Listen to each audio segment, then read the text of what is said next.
Over the past few months, I've been trying other devices. Last year was the iPhone, this year, and in the last month, it's been the Xiaomi 17 Ultra. In the end though, I always switch back to Samsung. But why? Let's go. Last year, curiosity got the better of me, and I went and got myself an iPhone 17 Pro Max. Long story short, I wasn't a big fan. In fact, I probably hated it. And again, this year, not learning my lesson, I was offered the chance by my friend Samuel Nam to take the Xiaomi 17 Ultra off his hands for a little bit and borrow it to use. Long story short, also wasn't a fan. Some say I hated it too, myself. Every single time I used both of these phones, I switched back to Samsung. Whether it be using it as my main phone or my second phone, I always carry two phones around, and usually they're two Samsungs.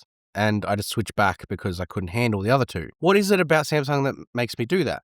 Why do I keep coming back to Samsung phones after trying other ones, supposedly better phones too? The answer is actually quite simple. oneui is perfect. And by perfect, I don't mean the finished article. Software is always ever evolving. It's never going to be the perfect, complete software experience, but I mean perfect for me. I'm a big fan of options. I always have been, and I always will be. Even if I don't use those options all the time, I like knowing that they're there. It's why I keep all of these phones around me, because I like having all the options of shooting content with them, checking a software feature here and there, just so I know what that phone was and what this phone is. And with Samsung's software experience, that's what you get. If you don't like the navigation buttons, get rid of them. But if you do, you've got options with how you can use them through features like Navstar. Don't like the app drawer? Get rid of it. You've got the option to use edge panels for app shortcuts, or you've got the option to just have everything dumped on the home screens like it would be on an iPhone. If you want to use your phone like a desktop PC, go right ahead. Plug it into a monitor, plug it into a TV. You've got yourself Samsung DeX, which is a full desktop experience just from your phone in your pocket. That choice extends beyond just their software though as well. It's also a hardware choice. If you want a phone with a big screen, sure. If you want one that has a pen, there it is. If you want a phone that unfolds into a tablet, it's right here. If you want a phone that's compact when closed and then unfolds into the full smartphone experience, you've got the Flip. If you want a smaller phone, it's here. If you want a phone that's cheaper, that still offers some flagship-like specs, you've got the Fan Edition. And if you don't want to spend any money at all, you've got the A series. And for me, I like that approach. It's very scattergun. It covers all bases, but it's a brand and a choice that gives you that choice. Now, that's the big overarching stuff, right? The big software stuff and the big hardware stuff. But there's things laid underneath that, the granular, tiny nitty-gritties that for me truly make up what I keep going back to Samsung for. And I guess the starting point for that for me is Good Lock. It's not a function that I imagine the majority of smartphone users know about. I think they probably wouldn't even know what Good Lock is if I asked them on the street. But within Good Lock, there's so many modules that make it exciting to be a Samsung user that it's just so hard to move away from them. Home Up, One-Handed Operation Plus, Multi-Star, Quick Star, Lock Star, Sound Assistant, Camera Assistant. There is endless customizations within Good Lock that all of these modules give you and allow you to target the specific areas of your phone that you want to change. And you have complete choice over whether you use them or whether you don't use them. There's one that I'm just loving in this very moment within One-Handed Operation Plus, which gives me the option to toggle on the privacy display with just a deeper gesture from the right-hand side of my screen. This was a tip from Samuel Nam, who loves Good Lock as well. And what a tip it is. Just the ability to toggle on privacy display without having to go to quick panel. Beautiful. This is why phones can put as much hardware into these camera bumps as they want. Because until they solve the core software experience problem, one that actually allows you to have choice over how you use your phone, doesn't matter what you do here. This camera bump can be stacked 3 or 4 phones high. I'm not going to care because the Samsung camera experience is good enough. I'm just going to say it. As much as it's not the best from a hardware standpoint, it's consistent. It offers me good feature set and offers me a lot of video capabilities that I now want out of a phone. Now, in saying that, I'm not going out and defaming these other brands and saying they don't offer a software experience that's worth it. The iOS software experience, I totally get why people like this over Samsung. It's simple. There's only one way to do lots of things, and Apple don't allow you to change much. And that's by design. They think it works best this way, you use it that way. But the problem is it's not a one-size-fits-all approach for me. I like the option of having things work multiple ways and having multiple ways to access different things, the same thing.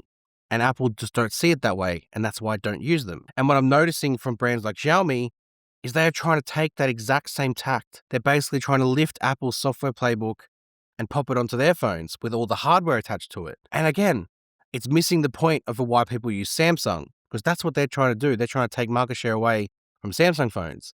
Samsung users love choice, and I think they're missing that from their software. Now, one thing I sort of should highlight though is that while software for me takes precedent, I don't think hardware should be discounted. But not hardware in the sense of just putting more and more spec numbers and features in here. I'm talking more from a practicality, ergonomic standpoint.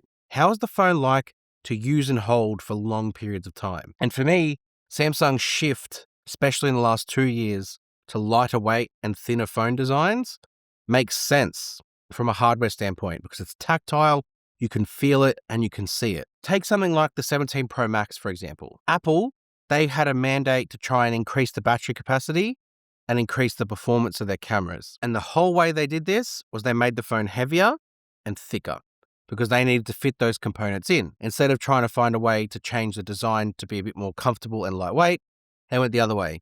Let's make it heavier and thicker so we can make the phone more powerful. It's very much in the way of thinking about their MacBook Pros. Those are not lightweight machines, but they're functional and practical from a performance standpoint. This is the same. 17 Ultra went even further in that direction. They went F ergonomics. What do we care about that for?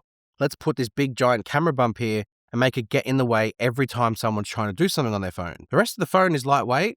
It's just this ergonomically gets in the way. And again, makes it frustrating to use on day-to-day things you do on your phone. Samsung went with a design ethos that is all about keeping it lightweight. And then from there, they built the phone out to include the things that made sense and was needed. Because really, when you look at it, from S24 Ultra to now, what are the things that Samsung have sacrificed? There's one that I can think of. That's the Bluetooth S Pen, which realistically, I can't imagine was going to save much weight or thickness to begin with, but it's the only thing that we've lost from a hardware standpoint. The cameras are better, the chip is more powerful, we have a faster charging battery in here that's the same capacity, even though it should be bigger, I get it. And compared to the S25 Ultra, it got thinner by 0.3 millimeters and also lost 4 grams in weight. Some of that might be attributed to the aluminium versus titanium, but still, the fact you've sacrificed no performance and in fact gained performance, but lost weight and lost thickness, as much as you will like to say that's not innovation, I think that is, because it's trimming down everything and still putting it all in there. That's a very big feat of engineering to trim that stuff down whilst not sacrificing performance. Because in something like this, where space is at a premium, every micrometer counts. And the fact that Samsung can reorganize things and still keep it this performing and functioning, you've got to appreciate that, even if you don't. I'm not saying this is a move by Samsung that excuses their lack of hardware innovation from a pushing the boundaries point of view. I think they've chosen this path to minimize their risk and play it safe because they know this hardware combination works and they know people will still be appealed by it. Because if they go in and chuck these big hardware numbers in there, and in terms of cameras, in terms of battery, and the phone flops, then that's a huge investment that they've undertaken and had little return. And in the end, could actually impact them further down the line. And then our favorite brand might just go by the wayside. And that's the thing. It's a path that actually becomes more sustainable and allows Samsung to keep pushing phones for a longer period of time and end up here when these guys end up giving up. And there's lots of talk that the ultra flagships from these brands are going to go by the wayside because it's such a big investment to keep innovating hardware year on year.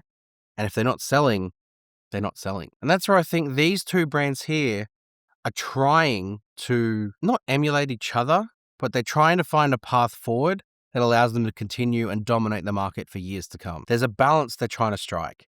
Give them some hardware features that give the audience something to cheer for, privacy display being over here, and then you've got things like the 4x camera over here on the iPhone. Whereas it feels like everyone else is just trying to play the hardware game. And I think you can get confused by that. This is a perfect example of no brand identity. Xiaomi 17, then the 17 Pro Max, then the 17 Ultra, all of them have a different design philosophy, None of them look like they belong to the same brand or even the same lineup, yet they're expecting a consumer to understand that, a general consumer, to walk into a store and be like, these don't look like the same phone. Well, it's because they're really not. Whereas I think Apple and Samsung have found their balance when it comes to brand identity, visual identity.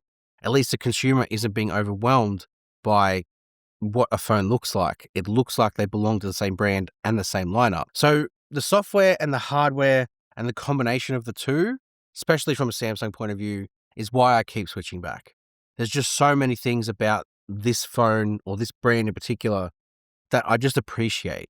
Little touches here and there, things like Samsung DeX, S Pen capabilities, the video capabilities.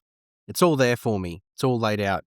Chuck into the fact that I could pick up a Fold and use that as my phone, then yeah, you've got yourself a pretty tidy outfit and one that I can't turn my back on. If you feel the same, if you've tried other brands and always end up switching back, let me know in the comments below about your reasoning too. Love to hear them. Make sure you hit subscribe to Tech with Benefits. Come follow me on my socials, and I'll see you guys in the next one. You.